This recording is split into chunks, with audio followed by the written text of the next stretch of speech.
nwoke jejelu mi jenu moyi odode bolo dirubula kpata osisi gbali nkọ ka nwoke jejelu mi jenu oyi odode bolo dirubula kpata. I know. Amalu na mmiri na-ezo. Ka igwula ba. Owefu mmiri a. Otu akọ ya zoide tutu na chi ejiri na ọmụwa bụ odogwu ike akpala ogwu n'anya. Ọkwa mụnwa bụ ogwu m aga na-afụtara ụwa mgbe a na-akara aka onye ka m ji amanụ jijiji ma nna eje. So ọnwa bụ efe iche ịgwa m kedu efe ọ bụ.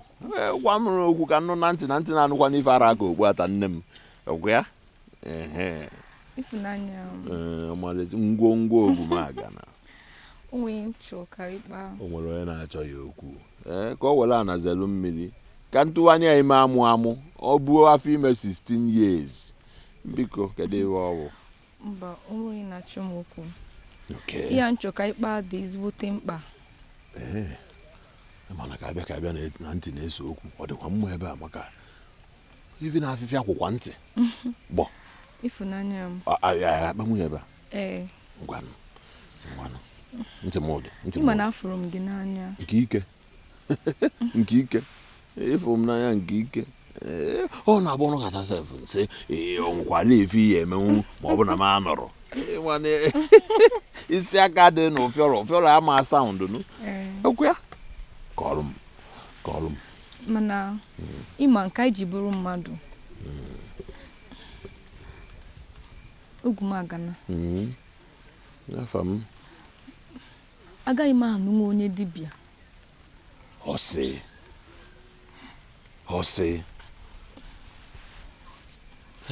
Obi m. Anụmanụ na-ekwu. Ọ bụ na ịchọ ka m n'oge. Ịma na ị ga-arapụ ihe niile gbasatara ọdụm. Ọsị. Onye gwa ya bụ egbe uhie nọ n'ala. Ọdụmọdụ. Na-ekwu ogwe ekwu. Okwu onye nkịta ọkwa ike aja mbe. Ọrụ okwu ka eji akụ agba afọ agba mara na dịka onye mụrụ ya gbọ. Nrapụ ọdụmọdụ. Ọ gọrapụkwa m kere ibe ya azụ ụmụ.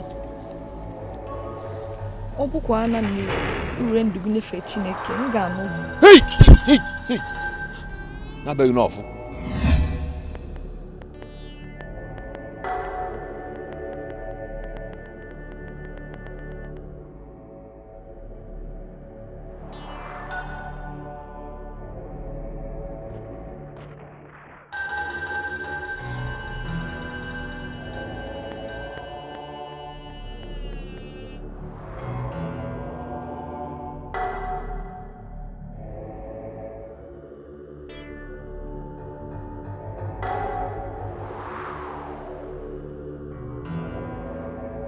Brother, agwara m ogwu m agana na agaghị m anụ onye dibịa. Ọ bụrụ na ọ chọ ka nnụọ ya, ime anọgo were ndụ ya nye Jesu Kristi dịka onye nwere nzọpụta. Gịnị ka o kwukwa?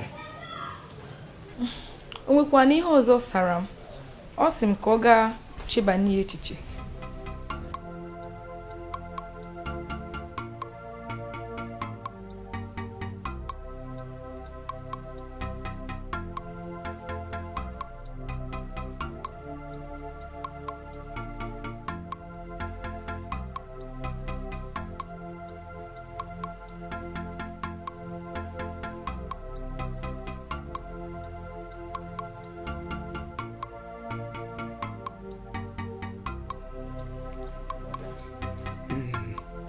Amarachi. Brother. Ndeje sum ụgwa gị na ya na ogwu m agara akpala na ọ na-abịa ịgba nkwụ ga-esi eke gị jikere m. Chirikwa o. Mana ogwu m aga na-agwara m na ọ ga-abịa ịnụ na o kwetego ihe ngwere ya. Kezi ka dede ga-esi wee na-emezi ụdị ha. ịma na Chineke nwere ka o si eme ihe butuore Kraịst o ji aka ya mee ihe otu o siri chọọ.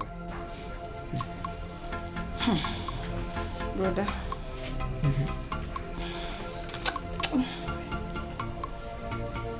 Okay.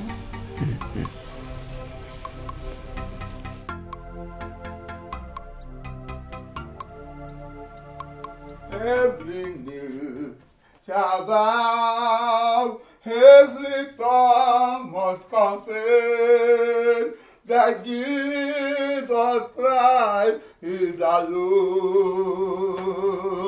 Every knee shall bow, every tongue must confess that Jesus Christ is the Lord. Hallelujah, Jesus is the Lord. Hallelujah, Jesus is the Lord. Hallelujah, Jesus is the Lord. Hallelujah, Jesus is the Lord. Hallelujah, Jesus is the Lord. Oh, Jesus Christ is the Lord.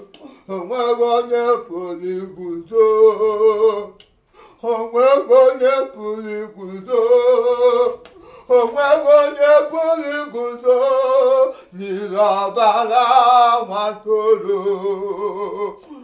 oh, Heavenly Father, I come before you this morning.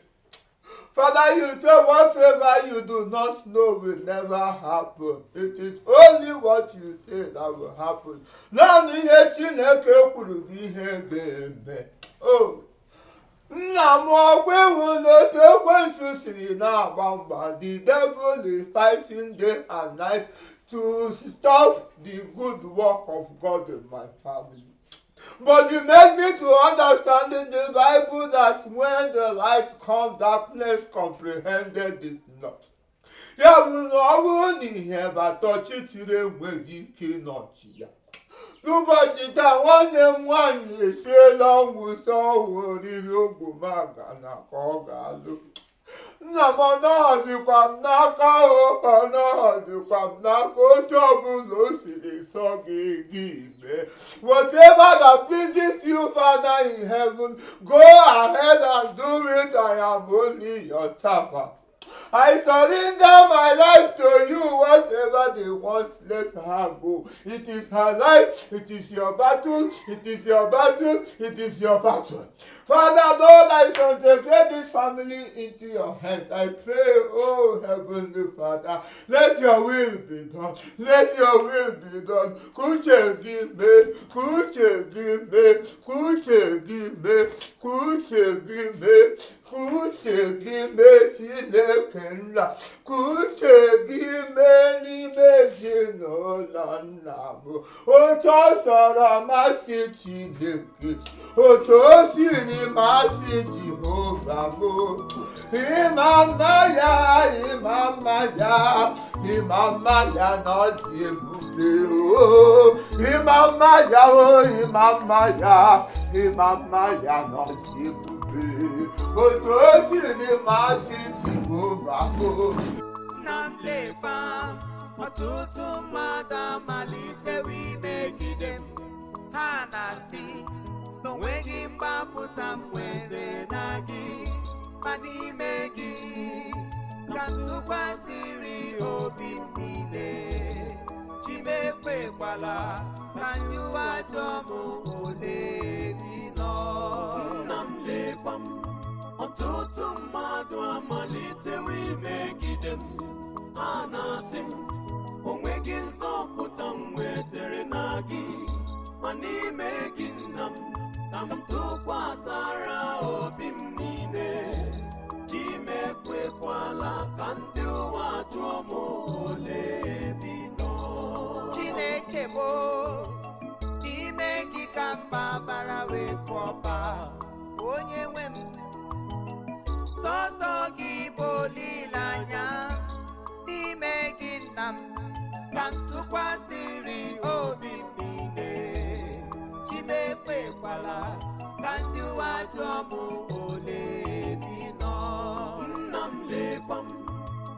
ọtụtụ mmadụ amalitewo imegide m ha na-asị m onweghị nzọpụta m nwetere na gị ma n'ime gị nna m ka m tụkwasara obi m niile ji mekwekwala ka ndị ụwa jụọ m ole ebe ị nọ.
Just go to the book of Job chapter 23 verse 8.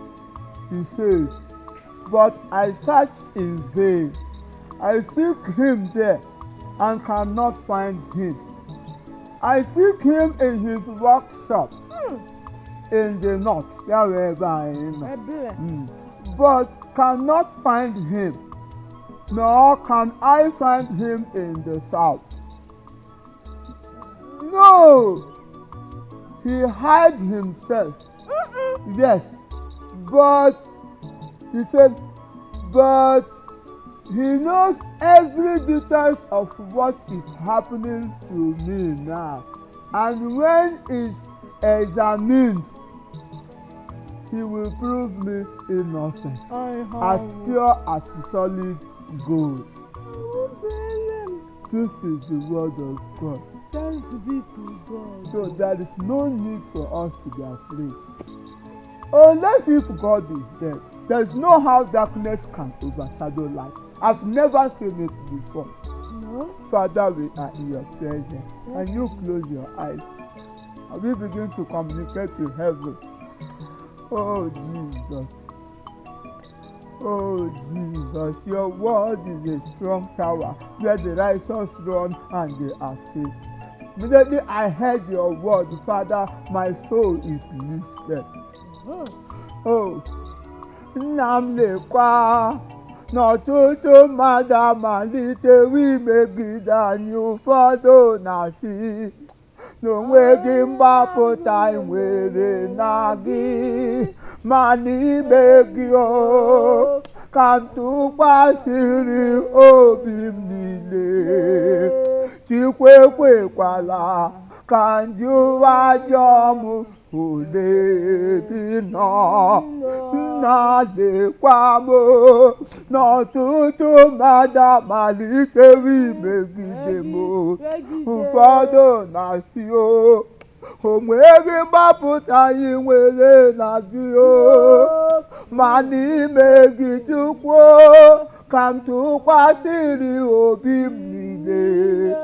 Chukwu ekwekwala ka ndị ụwa jụọ m ole ebe ị nọ.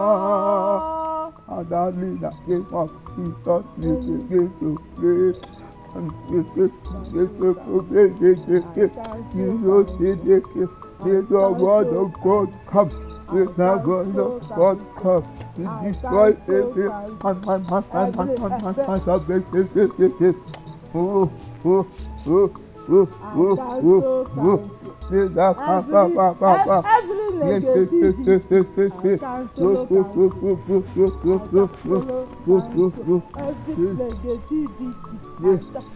I am tired. I cancel it out. every negativity, I cancel it. Every Jehovah Melchizedek, arise. Jehovah Melchizedek, arise. Jehovah Melchizedek, arise. Arise and let your name be highly glorified in the name of Jesus. As we are here in the wilderness calling your name, Father, do not pass us by. In the name of Jesus. In the name of Jesus. In the name of Jesus. Psalm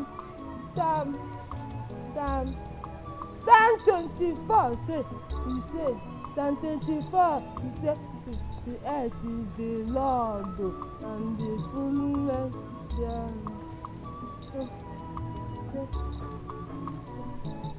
Jesus, arise and let your enemies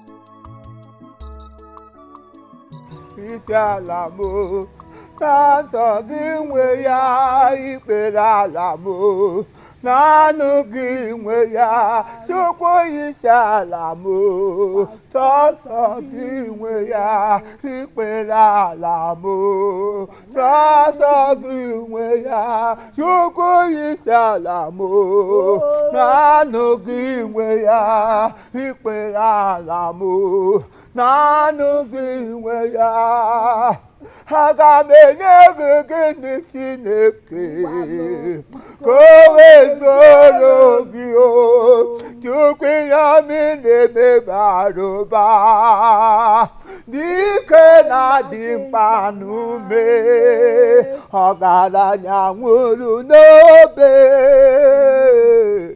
ọgaranya nwụrụ n'obe Chukwu isi ala m sọsọ gị nwe ya ikpere ala m n'anụ gị nwe ya isi ala m sọsọ gị nwe ya ikpere ala m n'anụ gị nwe ya. I said every name shall bow, every tongue must confess that Jesus Christ is our Lord. Hallelujah, Jesus is our Lord. Hallelujah, Jesus is our Lord. Hallelujah, Jesus is our Lord. Hallelujah, Jesus is our Lord. Hallelujah, Jesus is our Lord. Jesus Christ is our Lord. Chukwu kwee n'ozugbo. Eze kwee n'ozugbo. Chukwu gị kwuru ala n'ozugbo. Ebili mmiri ahụ ejere ju. Jizọs kwee n'ozugbo. Chukwu m kwee n'ozugbo. Onye nwe m gị kwuru ala n'ozugbo. Ebili mmiri ahụ ejere ju. Asị m ka ebili mmiri ejere ju. Ka ebili mmiri ihe anya na-ahụ na-eduhie ụwa amaghị na Chukwu nke igwe bụ ebe ndụ dị. All right, thank you very much. This is Chief Imo and his crew. We beg all of you to keep subscribing to our channel, Chief Imo Comedy on YouTube. As you do that, God will bless you. God will